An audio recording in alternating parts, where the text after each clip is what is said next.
What's good, YouTube family? Welcome to Bobby Ramos' Bottom Line YouTube channel. Something's been eating at me for a couple of days. I just had to put this out there. First of all, congratulations to former New York Knicks superstar Patrick Ewing, who's the all-time leading scorer for the Knicks, Hall of Famer, one of the greatest players in NBA history. Everybody knows that. Fantastic player. Also, was the leader on the court, Georgetown Hoyas, okay, the most dominant player in college at that time. And nobody knew he was going to be the offensive player that he turned out to be in the NBA. But he's been a great player in college, great player in the NBA. And shame on the NBA, because Patrick Ewing, understand, was an assistant coach for like 15 years in the NBA. Nobody would give him a job as a head coach, not even his Knicks. And we know the 97 coaches they've had running the Knicks for the last 20 years. But anyway, never got a shot. Now, last year he gets the head coaching job at his alma mater, Georgetown. Missing a lot of players. He has to build that team up. He has to build them from scratch because they've had some rough seasons here. He gets into the playoffs with a team that's under 500. They win the first game, and they won their second, so they're still playing, and I'm wishing them a lot of luck because he has this team overachieving. But that being said, you've probably seen on the news where he was accosted and stopped by security at Madison Square Garden. Patrick Ewing stopped by security at Madison Square Garden. They wanted to check his credentials. They wanted to check his credentials. Let me feed into my inner Deion Sanders. This is my house.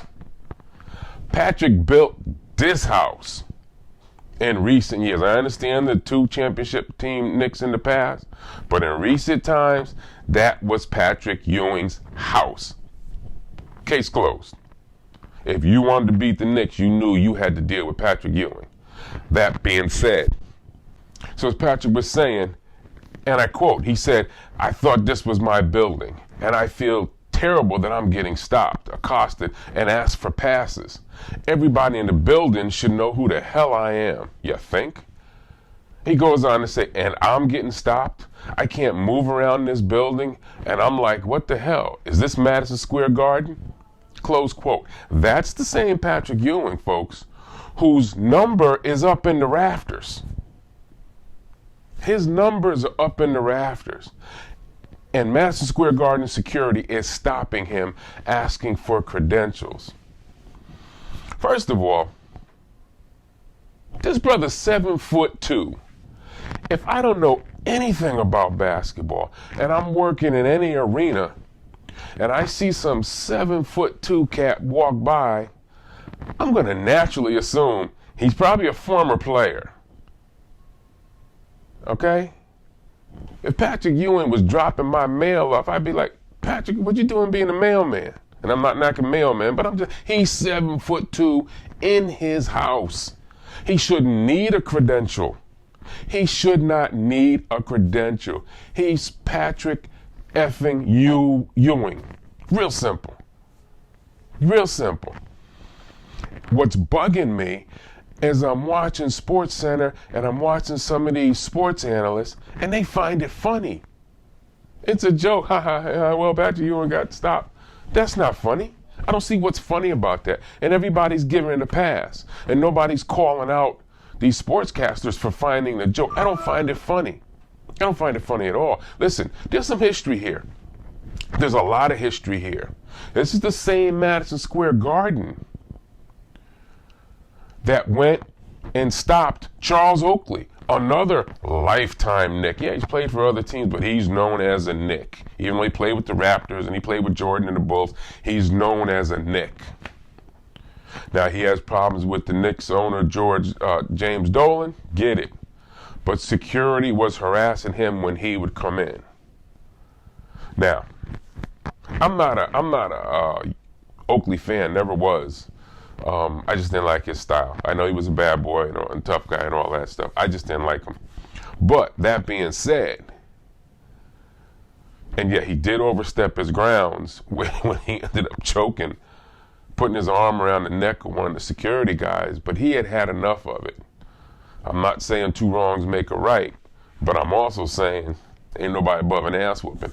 But anyway, that being said, there's history there. Here's another black star in Madison Square Garden who's being harassed by security.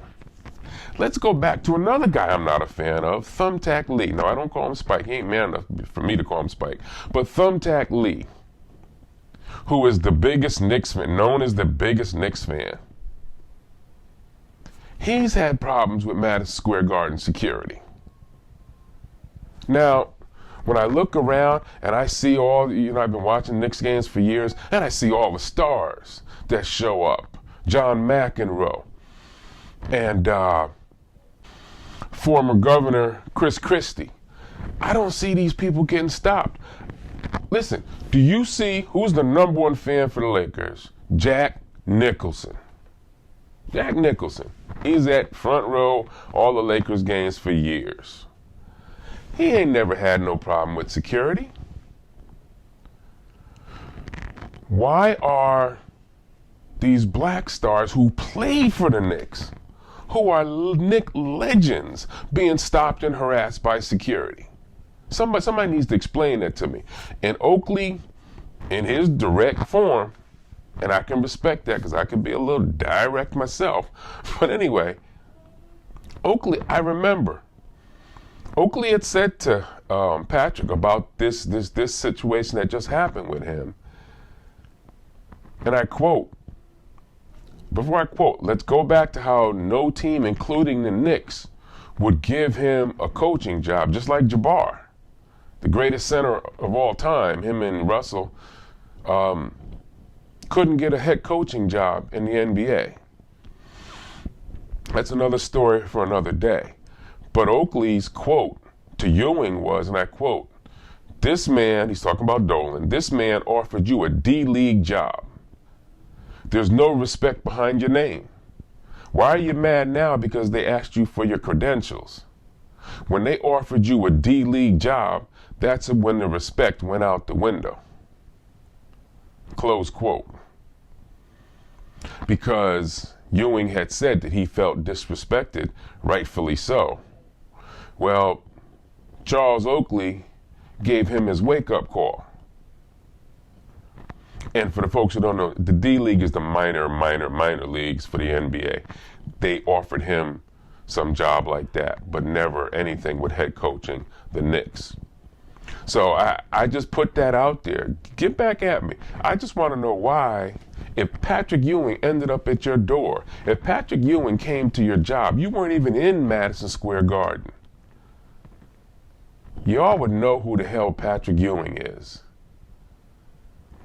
And if I'm security, I'm not even asking this man for a credential. I'm not even, and listen, I've worn a lot of press credentials. A lot of times if you have a coat on, they slide underneath your coat halfway or a little bit. Or once in a while, it would flip around to the back. I would take the flip around the back. I wouldn't know it. Okay, but I ain't 7'2", and I ain't Patrick effing Ewing. Okay? It's ridiculous. And listen, I don't think it's by mistake. You're not working in Madison Square Garden. You're not living in New York, and you don't know who the hell Patrick Ewing is.